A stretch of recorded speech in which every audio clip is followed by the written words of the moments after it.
Contrast Uncut, yeah, you know that's us. Where we only speak the real and the real rock with us. Where we motivate the people and politic on success. Oh no, we ain't DJ Khaled, but they swearing we the best. Contrast Uncut, Contrast Uncut, Contrast Uncut, Contrast Uncut. What's happening? It's Contrast Uncut. It's season 5. This is my spotlight episode, no chill edition. I want to give a big shout out to Uncle Snoop's Army and Bobby D Presents. I appreciate you, brothers. It's your host, Zylo. And today we have a really incredibly dope special guest. He's from Connecticut and has migrated to Los Angeles now for about 15 plus years. He's a head content officer and producer at Players TV Media. He's also one half of the breakout show that you can stream on Fubo TV, No Chill podcast with Gilbert Arenas. He has an extensive career producing content. He was at Fox Sports for 10 plus years. And as a TV producer, he's worked with world-class athletes on their content and projects. He's also worked with Complex on the show Out of Bounds, to Uprocks and Esquire, or his media work for Big 3, just to name a few things that this brother has been doing. And I'm just barely scratching the surface. He's interviewed legend after legend, to rising superstar, to someone on their way that needs a spotlight. He's asked amazing questions and is truly fair when it comes to his portfolio. And, just to name a few people he's interviewed just for kicks and giggles, Justin Timberlake, Carmelo Anthony, Chris Paul, the one-on-one, Kobe Bryant, to Will Smith, to Kevin Hart, to Will Ferrell, to so many more. And I haven't even dug into the no chill amazing list of guests. And if you don't know who I got on the show by now, it's all good. We get all episode to chop it up with Mike Botticello. How you doing, brother? Man, I need that. I need a hype man like you in my life. Yeah. I've never even presented myself that good. No, brother. It's one, for being a fan. Like, I grew up enjoying everything sports broadcast. Like, the streets was one thing, but the one thing you could run away from everything and just dig into is sports. You could watch from anything Fox Sports to, which was only, 10 years ago, to anything Sports Center, to anything ESPN, to, anything in the LA Times, to the Boston Herald, to the New York Times. Like, I dug in. And then that was just one of the things that always allowed me to escape my reality with sports. Right. Because it's its own world, right? So we're fascinated by it. And back in the day, it was pretty much you just watched the games and you thought it was cool, and you had your sports heroes. I got someone behind me on the wall. I know there's a little glare, but I got MJ, I got Dr. J, I got Magic and Bird. But then things evolved. We want to know everything about these dudes. Once they let us in, we find out like they're so fascinating, and then we're more invested as fans, and we just want to know everything about them. Even now, it's like how their mind works, right, and how they think. So I'm with you, man. Sports has always been a driving force in my life, both playing as an athlete and just, I think, as an escape from reality. I've said it's entertainment because it is. Let's not forget that. But you see the people that are the best at what they do doing it. Yeah. You can't fake that. It's real. There isn't no entertainment psychology, but there's a sports psychology, damn it. And that's from the pressure of, busting pipes and having to make a free throw to win the game, to, having to make that call as an offensive coordinator to make that game winning drive. There's so many different elements of the sports that, if you mix the two, there's certain areas where there's less pressure from entertainment compared to sports. And, I think that's why every athlete wants to be a rapper or entertainer or actor or comedian, and every entertainer wants to be an athlete. It's respect, right? You respect what the other person does, mainly because you can't do it yourself. And I think exactly what you mentioned is exactly what I'm into with athletes, and that there's names of people that you mentioned that I've sat down and had the privilege of doing that in the past is cool. And the thing that always drove me through those conversations and those interviews and the research that I've done and all those things is the psychology. What was in this dude's head when he was doing that, right? Where did all this motivation come from? Why are they doing what they do? Because anybody can, a lot of people have that physical gift, right? You can be 6'6", you can jump out of the gym, you could throw a football 70 yards. But the guys that are really great at it, the real superstars, Hall of Famers, all-timers, it was their mental, right? And knowing that, look, they're people like everybody else. They're just physically gifted. So how do they combine those things? And what do they do? What do they sacrifice that made them who they are? I always wanted to know about that. I learned a lot more when Larry King passed away, but I learned that one thing that was big is that he was famous for saying how and throwing in a why in there. Mm-hmm. And when those two simple words get thrown in there, you get to really understand that mind, that decision being made. And, the person that we have in front of us, sometimes we get a facade of someone on camera because they don't like being on camera. And then we get a reality of what they're like as soon as the camera's removed. And sometimes we're just, as a fan and also as a guru of the sports, we want to know, like, hey, can we get that side of you without the camera? Act like the camera's not there. Yeah, I mean, it's funny because I guess sports is that when you're on, the field of play, right? You are who you are. And the funny thing is that, like, you see a dude on the court that is King Kong and no one can stop him and all that.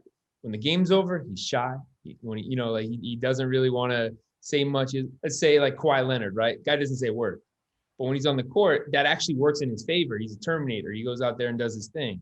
But he basically says, and this is what you got to respect about him, I'm a basketball player. I'm a really great basketball player.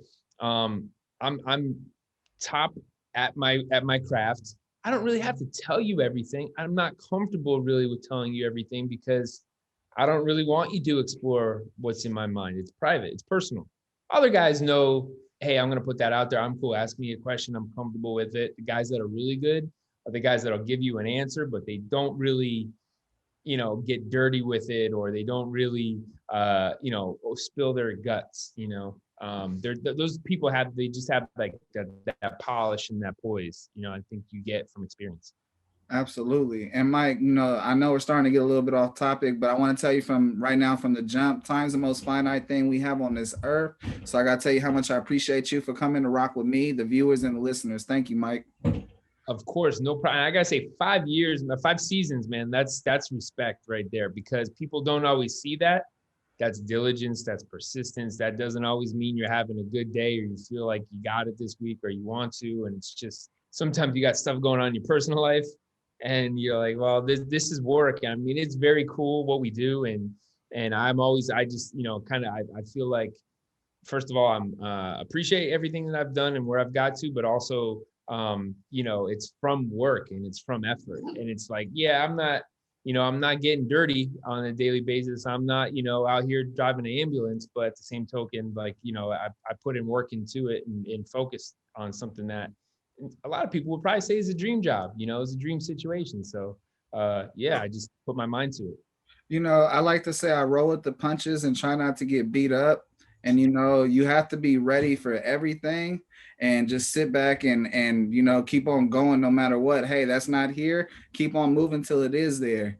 And that's been like my main thing of like, hey, take the excuse and make it the reason why you did it and just keep on going, keep on rolling. Mm-hmm. Mm-hmm.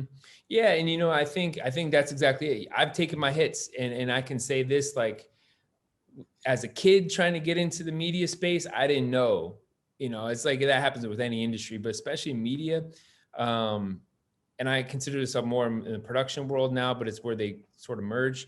It's going to change. And you might think like, man, what's going on? Like, why did this thing fall through? Or, what did I do wrong here or whatever? Sometimes it's not you. It's just kind of what the industry is dealing with, or where trends are going, where things are going, where the money's at. Technology changes, so many factors. But the thing that is the same, that remains the same all the time, is things are going to change.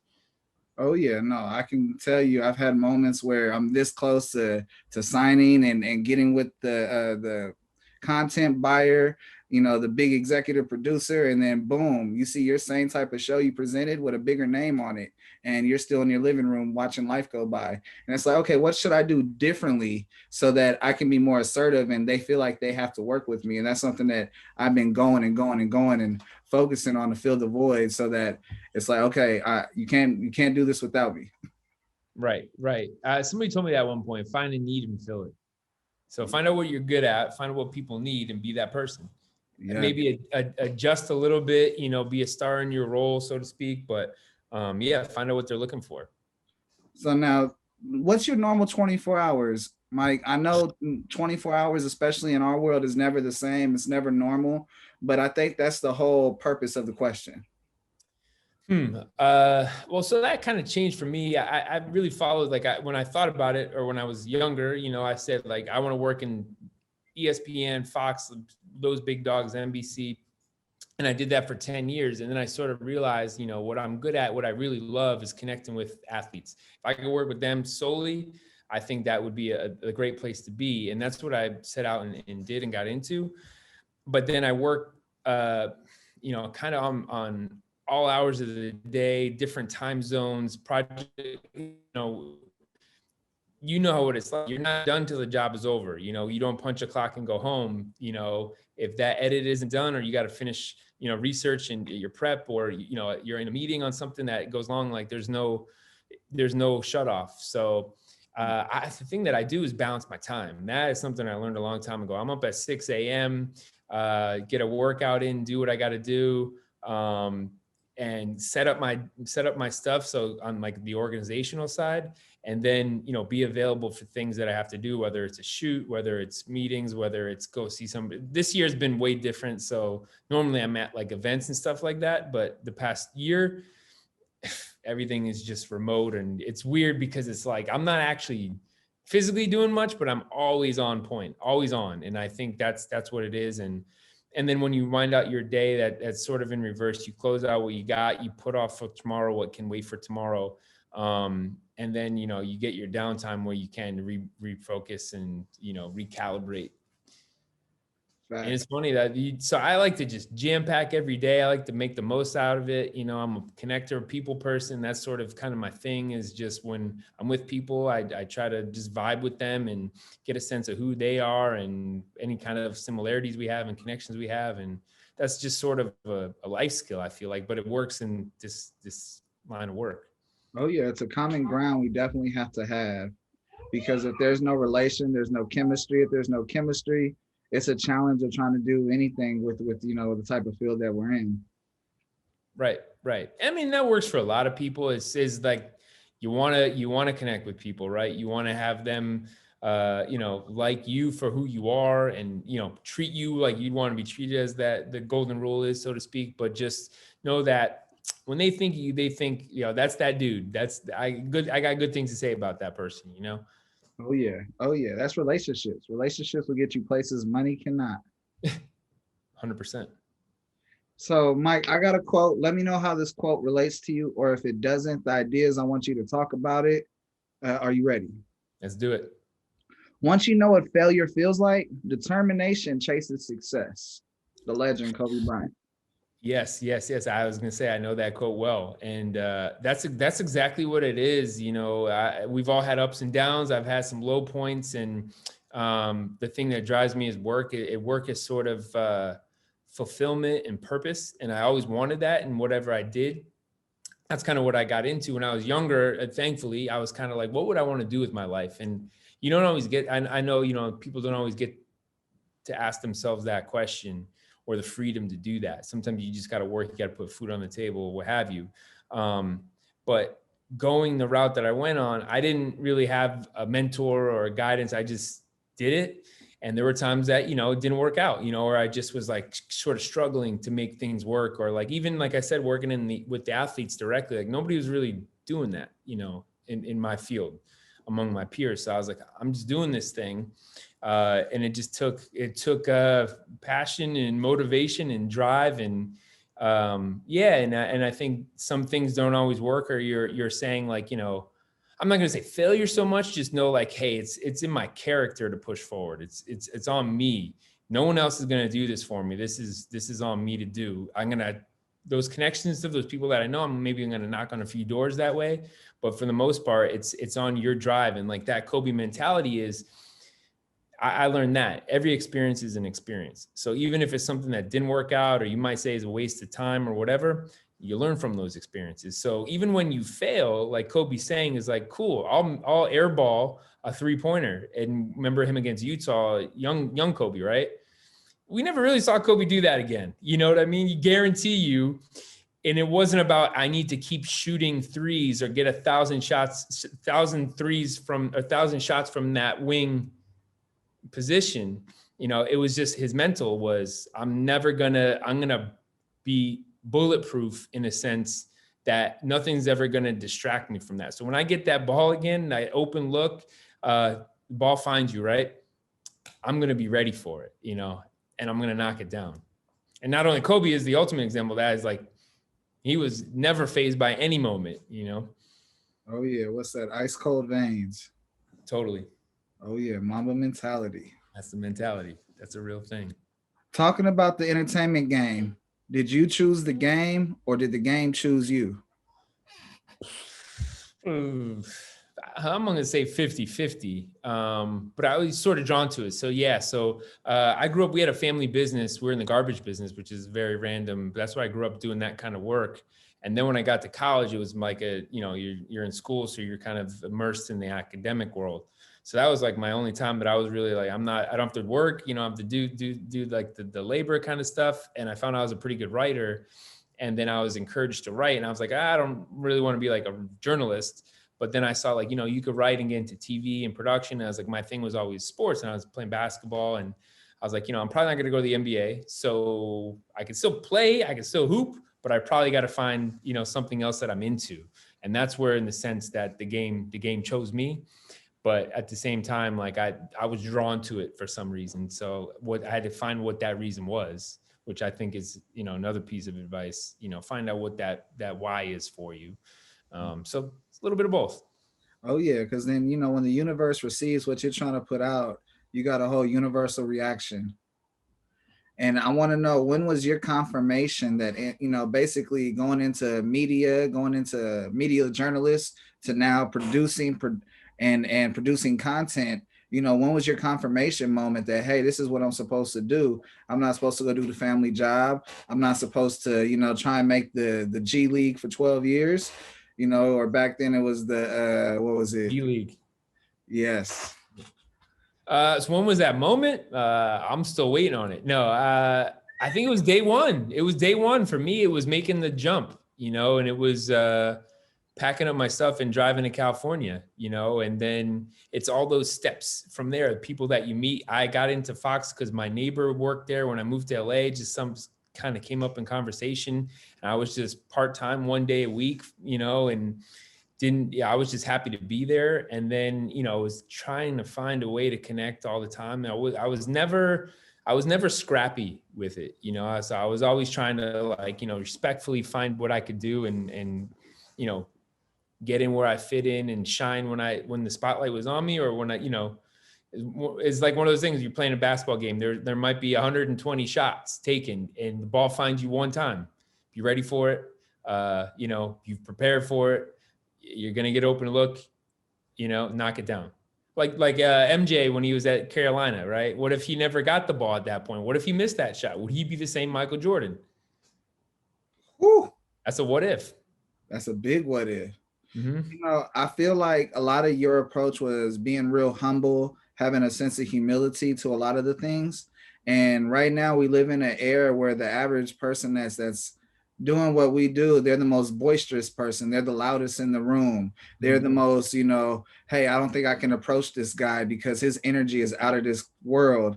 And, that's something I feel is not a trait you should have. But what's your approach on it? Because my sense of direction and your way of going, I'm trying to see if we're meeting at the same place or I need to catch up. Yeah, that's exactly not me. I don't want to be that guy in the room. I don't want to be the loudest voice. I'm going to see all those guys and say, I'm going to go over here.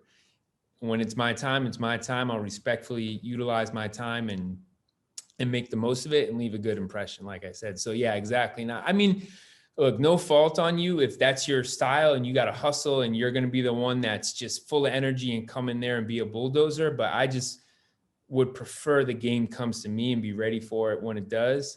And then also just out of respect for people, like I feel like they'll gravitate towards you more if your energy is in the right place, and you're not going to be too pushy or you're too much.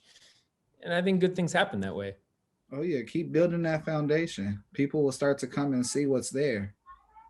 Yeah. I mean, I think that's it. When you connect with somebody, I was telling this story the other day. So I did an interview with Dame Lillard a couple years ago at All-Star, right? And it was with Adidas, and he was in this boardroom, and there was an Adidas logo behind him, and he just came in. And I'm like, and there were three of us in there to do an interview. So basically, he's in there for a half an hour, and each person gets 8 to 10 minutes, and it's a cycle, right?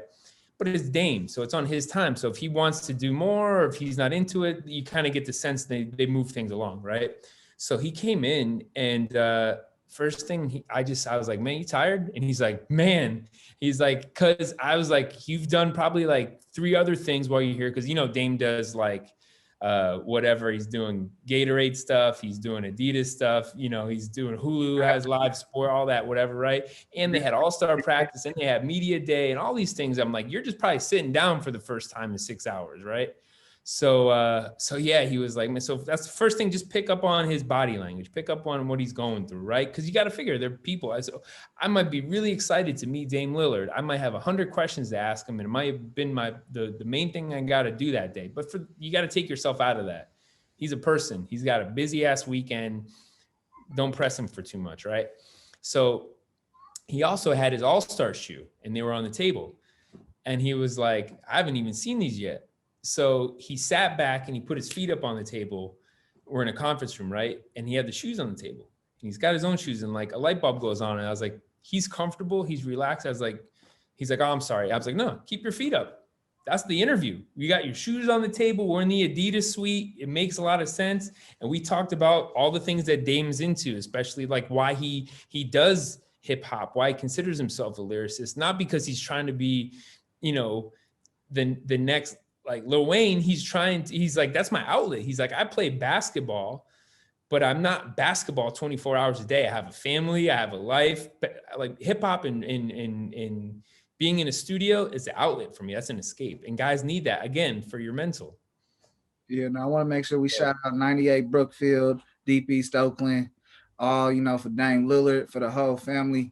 Oakland definitely puts on, and yeah, no, I love that guy. He has an amazing family.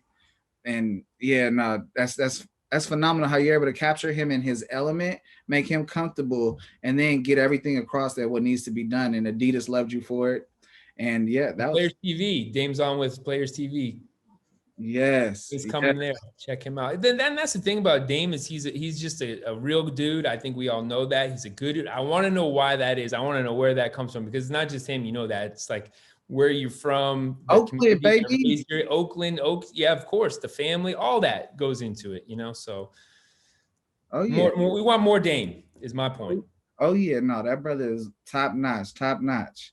Mike, I feel it's always someone that invests in an idea or puts someone in a position to reach their dreams and make it a sleepless dream. Who do we owe to thank you for investing into you? I mean, I'm gonna say my family, of course. Just it's cool to have, just for me. So there's my family's on the East Coast. I'm on the West Coast, so it's that connection of I can talk to them when I need stuff, and I don't need anything, but you have that support system. So family makes you. I have a good group of friends that support what I do, and you got that homegrown cheering section. And it's just people along the way, people that I came in contact with at Fox or Complex or Variety. I'll shout out one person, Jacob Ullman at Fox Sports. He's the G. He's the guy that has put. If you've seen somebody on TV on Fox, they went through Jacob to get on there. So I'm talking everybody from Michael Strahan and Troy Aikman and who else is on there nowadays? Shannon Sharp, all those dudes. Oh, just know that at the end of this, I'll be having that name get replayed, and I'm gonna send him my demo reel.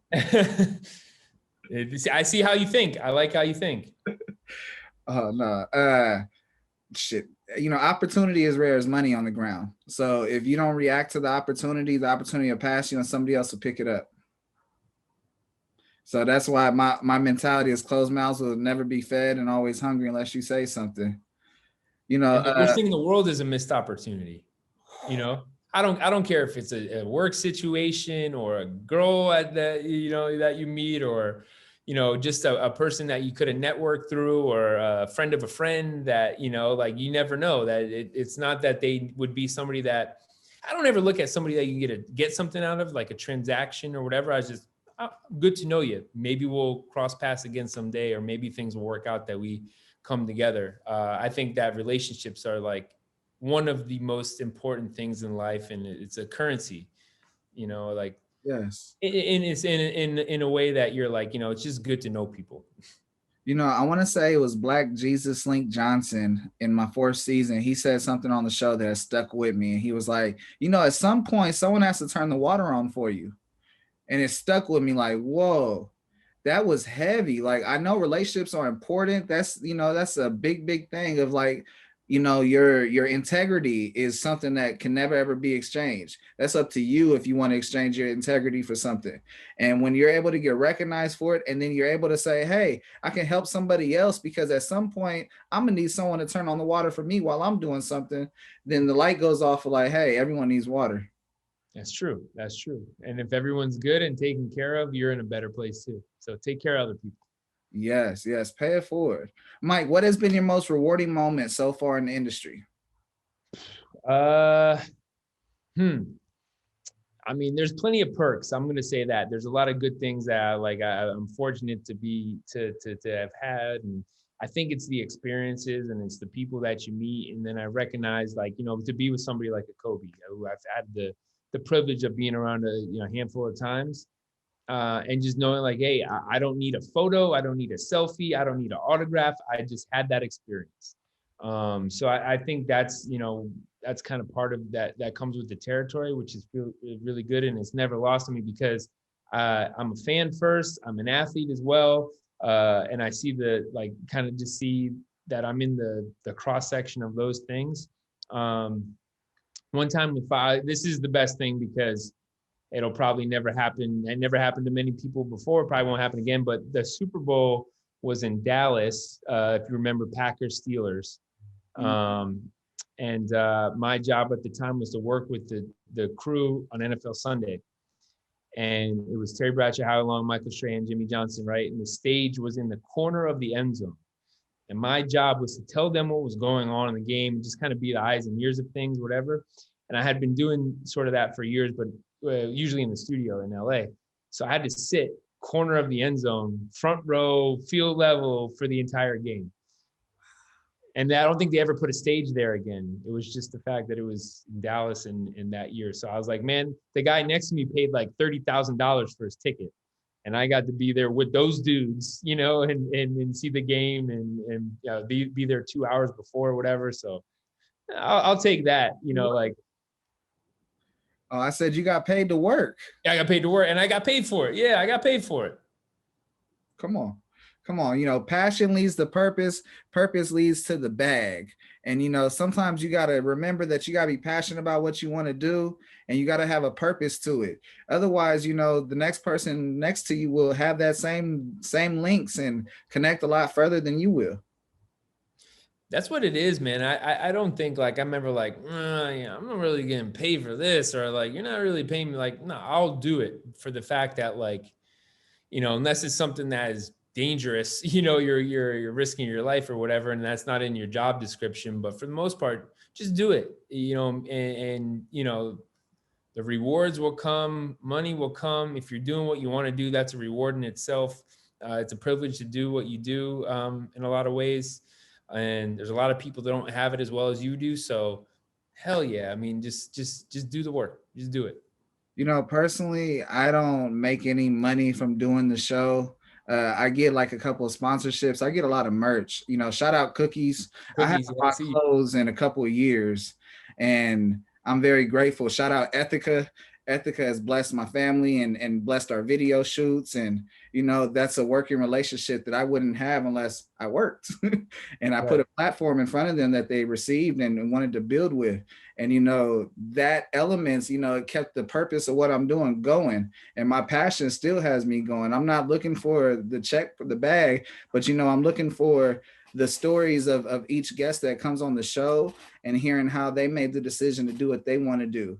And, you know, the people that invested into them and what it takes in, day out. And, you know, that is something that fuels me day in and day out to do the show. And, you know, and be honest, I've been able to become an A&R and make songs and connect artists and producers. I've been able to produce music videos and make a documentary about Second to None and what they bring to Compton. And, you know, from all of that is all from taking a leap of faith and doing this show, to be very honest. If you do what you love, that's the reward in itself. And, you know, if you need money or whatever, I mean, I've done that, like take side gigs or side jobs or whatever, because, you know, like I'm doing this thing. I still got to live. I live in LA, which is expensive anyway. So you're like, you know, I'm that motivated for this. Things are cool. It's on you to supplement and fill that in, because you'll get to where you need to want to get to, and you relieve that stress. Absolutely. Yes. I got one more quick segment, and then we'll start to close out. I gotta let you know my 3 favorite interview projects of yours. You know, I gotta throw in there. I watched the No Chill interview 5-6 days ago with Stephen A. Smith. That thing was probably the best interview I've seen in a very, very, very, very long time.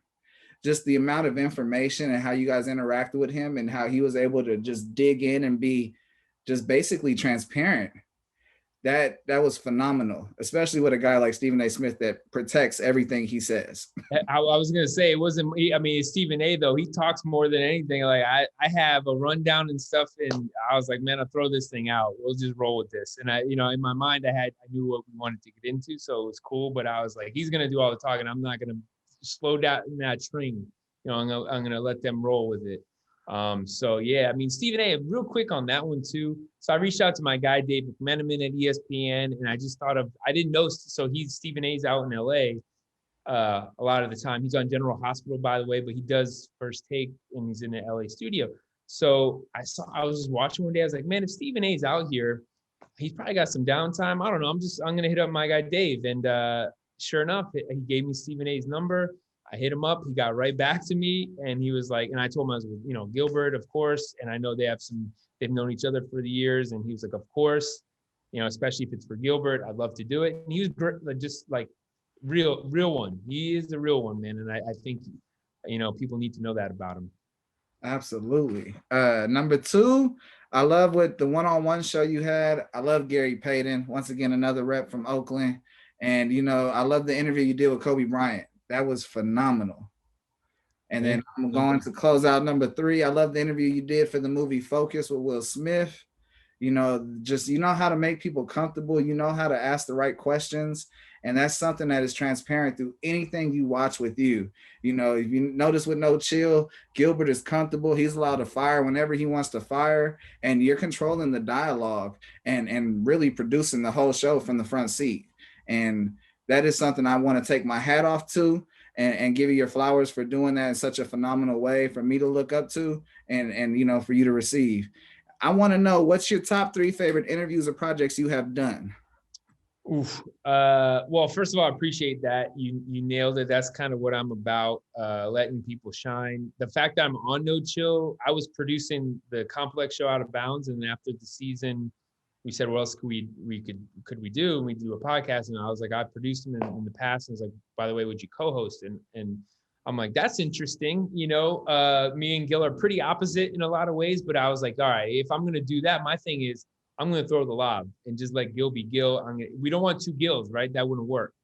You know, there's times where he wants me to debate and stuff like that. I think we get into it, but for the most part, I know he's coming, you know, over the top with the right. So I'm going to either take it or duck it, you know, but maybe I'll get a body shot on my way out. But yeah, I mean, that's kind of the focus there, is always to let people shine. Now, man, the top 3, that Kobe GP one was great. That was awesome because Gary also, by the way, salute. He is a real one. He's one of my favorite people that I've ever worked with.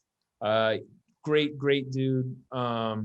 I want to see more Gary. I've kept in touch with him over the years. I wish he could do some more. I know he's doing stuff with the Big 3, so there's some connection there. So that was just a great moment to see Kobe like that, because he was that day, like Rachel Nichols was there, David Aldridge was there, and that's cool. Kobe is Kobe. He's great, but he was with Gary. He was just different. He was like the kid around, the OG, so it was big brother, little brother is what they said, so that was cool. But actually, I actually just saw this on Instagram today, and this is one of the cooler things I did was Players Tribune posted a happy birthday to Blake Griffin, and there was a shoot of Blake Griffin dunking in this gym, and I was like, wait a minute, I was there. So I did a feature on Blake, and we did a whole day of him training, and we did a whole day with Blake Griffin. So we were in the gym with him for like 2 hours, and I just never seen those photos. That was like 5 years ago. So it was just really crazy to see that today, but the piece was on Fox, and then we're in the gym with him all day. And I got a good sense of how his work ethic is and who he is as a man and as a person. And we went to his house, sat down and had lunch. And then we had to do, we shot him and his dog out in the yard, just him at home and stuff. Then we went down into his trophy room and just did a sit down one-on-one. All that was the feature that we did. It was just like, just to know Blake like that and to get that time with him, like basically a whole day, was just awesome. So that's just one of those things. Like it was more than just the shoot, or the interview question and answer thing. It was, a real experience. So that's part of those things that if I had a diary or a journal or something like that, that would be one of those days that we're like, this makes it all worthwhile. All right, let's close out. Give me one more. I'm gonna give people what they want, man. It's anytime Nick Young and Gilbert are together. So, and actually, so I got one that actually probably doesn't really even count, but so he's been on No Chill 3 times. We've done some other stuff, and I've kind of hung around him at other moments. But so one day Gil called me. We wanted to get this story, just record the audio. We're gonna work on like an animated series.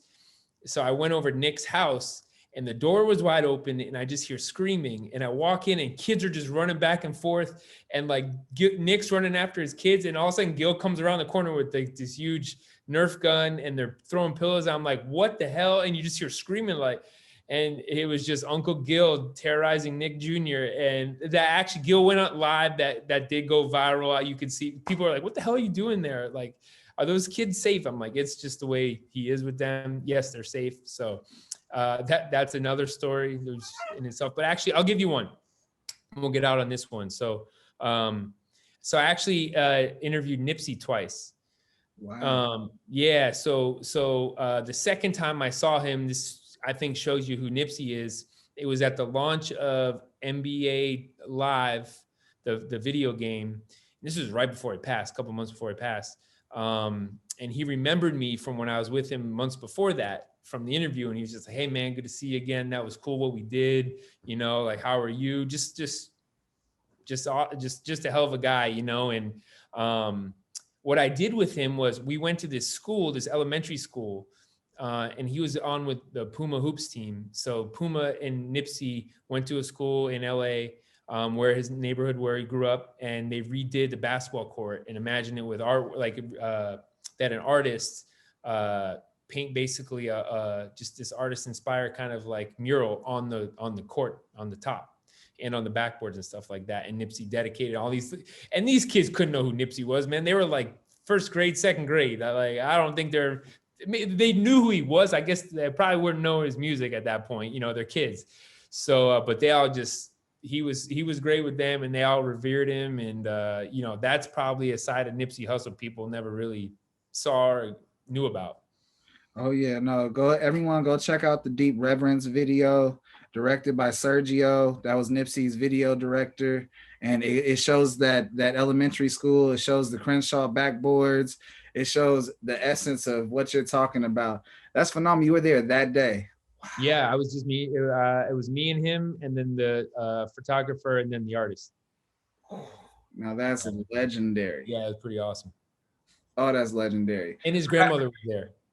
See, him around his grandmother was something that people would have needed to see or should know about. So he was very humble that day. And I think, she was really proud of him, which was a special moment. So that's something I always remember. I have nothing but respect for that guy. It sucks what happened. It's tragic, but it's one of those people, he did a lot with the life he had on the time that he had it. So there's my top three, plus a bonus, Gilbert and Nick Young. So come on, Swaggy P and Agent Zero. You can't go with that. Nothing's wrong with that at all. That's a Valley rivalry. I was born in Van Nuys, and so we know about Gilbert Arenas at Ulysses S. Grant. We know about his time at Birmingham for a year. We know about Swaggy P and Taff, and that rivalry is something vicious. Man, no, you just messed my head up, because Nipsey's literally one of my favorite people. And I would say like 70% of the quotes I have are from Nipsey. And the thing about Nipsey was, like, I knew his stuff. I like the album at that point was just pretty new, but being in LA, I don't think he was just coming, just about to just go everywhere. You know what I mean? He was there, but I'm saying, like, even more. And I think people, outside of the West Coast were about to feel that too. So it's like, we knew who he was. And then obviously everything that happened, just made it that more, kind of meaningful, but for his life and legacy. But I think he was at that moment of just, really taking off. Oh yeah, catapulting his career. No, he has a phenomenal career. I'm happy you're able to bring up Nipsey in this interview, because anything Nip needs a spotlight, needs a blue carpet, and we all need to walk that road with him, start rolling with him. Man, if you notice, brother, my show is different, it's unique. They got segments over there, and I don't do segments like them. And I'm like, how do I keep that same energy and close out? The viewers knows it's coming. I'm gonna hit you with it. Mike, you got any questions for me? Ooh, okay. Who's the one person you want? If you get that one interview, like, hang your hat on that, ultimate life moment, who would that be? And why? Who? Man, that's a phenomenal question. I would have to, if I can't say Kobe Bryant, I'll go with Shaquille O'Neal. I'll never forget that moment when he got traded from Orlando to the Lakers in '96. And, I was the biggest Laker fan growing up, and still am, and went through that whole transition. And so those two brothers, they put so much into my heart, and like, hey, I can reach anything. They did it. They really won the championship and running around LA. And I remember leaving a voicemail, or a pager voicemail. You call the pager and you get to leave a little voicemail. And I called my brother. Told him that we won the championship, and I went crazy. And so if I could relive any of those moments and talk to him about it and get his mind and actually think about it from that perspective, I think that would be a bucket list moment. I would also say E40. I just literally the other day got the blessing to speak to him on the phone. We got a record with him, and that was a bucket list moment. So I would always say E40, but I literally just got to talk to him. So I'm gonna have to give it to Shaq. You're doing it. You made it. Yeah. No, Shaq is one of the all-time great personalities that we've ever had in the NBA, and really in sports. And I think, the thing that's cool about Shaq is I think he's got really good kids.